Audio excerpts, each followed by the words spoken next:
Hello, my friends. Welcome back to my English learning channel. Today, I will tell you a very emotional story.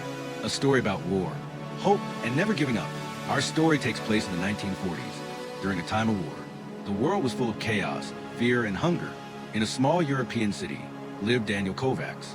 He was not a soldier, not a leader, not a rich man. He was just a simple mechanic, an ordinary worker with ordinary dreams. But destiny had prepared for him a path full of pain, struggle, and also unshakable hope. The autumn sun hung low over the ruined city, its dim light slipping through broken rooftops and shattered windows. For weeks, Elena's voice had risen beyond the convent walls, carried by the radio to homes where silence had once reigned. Her fragile songs of pain and hope had become an unseen thread binding the city together. And now, that same voice had reached beyond the rubble, drawing the attention of Isabelle Laurent, a renowned musician from the capital. When Isabelle finally stood before her, Elena felt both awe and fear. Isabelle's elegant presence seemed like a vision from another world. Her long, dark coat, a velvet scarf, and eyes that burned with determination. She knelt before Elena, not as a star, but as a woman humbled by what she had heard. "Elena," she said softly, "your voice does not belong only to these ruins. It belongs to the world. Come with me to the capital. At the academy, we can give you the training, the stage, the wings your soul was born for." The words struck deep. For the first time, Elena was confronted with a choice that could change her life forever. In her hands, she held her tattered notebook. Every page a piece of herself. Every lyric born of grief and survival. Could she truly leave the convent, the small bed that had cradled her first night of peace, and the guiding hand of Sister Agnes? That night, the storm returned. Rain lashed against the convent windows, echoing the turmoil in her heart. Elena sat awake in the chapel, her voice trapped in her chest, torn between fear and destiny. Sister Agnes approached quietly, placing a gentle hand on her shoulder. "You are afraid?" Agnes whispered. Elena nodded, tears burning her eyes. "If I leave, what if I fail? What if the world devours me?" The nun's face, lined with sorrow yet glowing with faith, leaned close. "Child, the world is already devoured by war and despair. But your voice, it is a light. You must decide if you will hide it here, or let it shine where it is most needed." Those words echoed through the night. Elena opened her notebook, tracing her trembling fingers across the ink of a song she had never dared to sing aloud. A song not only of survival, but a defiance of hope beyond the broken stones of the city. And in that moment, she understood. Her music was not hers to keep. It was a gift to give. When dawn broke, the storm had passed. The convent bells rang out softly, mingling with the golden light of a new day. Elena stood at the gates, her notebook pressed to her chest, Sister Agnes by her side. Across the courtyard, Isabel awaited her with a carriage bound for the capital. Elena turned once more to the convent, her sanctuary, her home.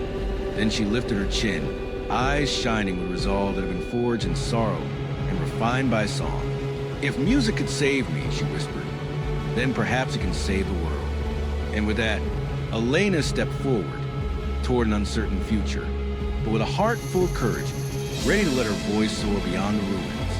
The journey to the capital was unlike anything Elena had ever known. As the carriage rolled past endless plains and scarred villages, she watched the landscape shift from ruins to fields slowly regaining life. For the first time, she saw children laughing freely in the streets, farmers sowing seeds with renewed hope. The world was scarred but not broken. Perhaps, like her, it could heal. At the gates of the academy, Elena froze. The marble steps towered above her, polished and unyielding, so different from the cracked stones of her convent. Inside, the halls gleamed with chandeliers, echoing with the sound of polished instruments and voices trained in perfection. Elena's shoes felt heavy, her ragged notebook clutched close against her chest. She was not like them. She was a child of rubble and ruin, not of velvet and gold. But Isabel stood firm beside her. "Your voice is not theirs to judge," she whispered. "It was forged in sorrow, and that is its power." Days turned into weeks. Elena's voice, raw but radiant, startled professors who had trained countless singers. She struggled with discipline, with scales and posture. But every time she sang, the room shifted. Her notes carried weight, truth, and something no technique could replicate. Fellow students who once whispered about the orphan from the ruins soon found themselves silenced by awe. One evening, a performance was announced.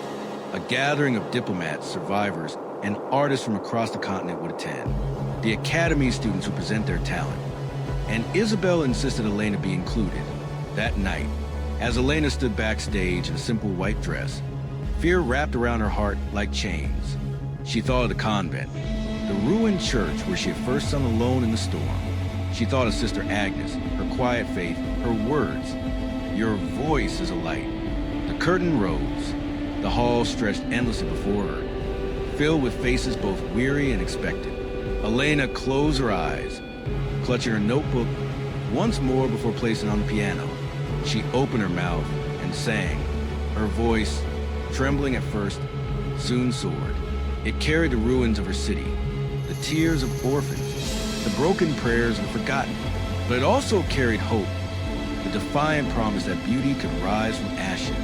The audience leaned forward, spellbound. Soldiers who had not cried in years felt their eyes burn. Mothers clasped their children's hands tighter. Even the diplomats, hardened by politics, felt their walls crumble. When the final note faded into silence, there was no applause at first, only breathless stillness, as if no one dared break the sacred moment. Then, like thunder, the hall erupted in ovation. Elena stood trembling, tears streaming down her cheeks as she bowed. She was no longer the girl hiding in a ruined church. She was the girl whose voice had crossed the ruins and reached the world. Later that night, as she stepped outside into the crisp evening air, moonlight fell gently on the city. Elena lifted her face to the sky. She thought of Sister Agnes, of the convent, of the city that had given her sorrow, but also given her song. Her journey was only beginning, but one truth had taken root deep within her heart. Even in a broken world, music could heal, and her voice would never again be silent. Thank you for joining my channel, The Tale Teller. I hope these films will bring real value to the public, but this is just the beginning, and what is coming next could change everything. If the stories touch your heart, please like, share, and subscribe so you don't miss the next episodes. And don't forget to leave a comment. Help the channel grow. See you in the next episode, where the journey continues.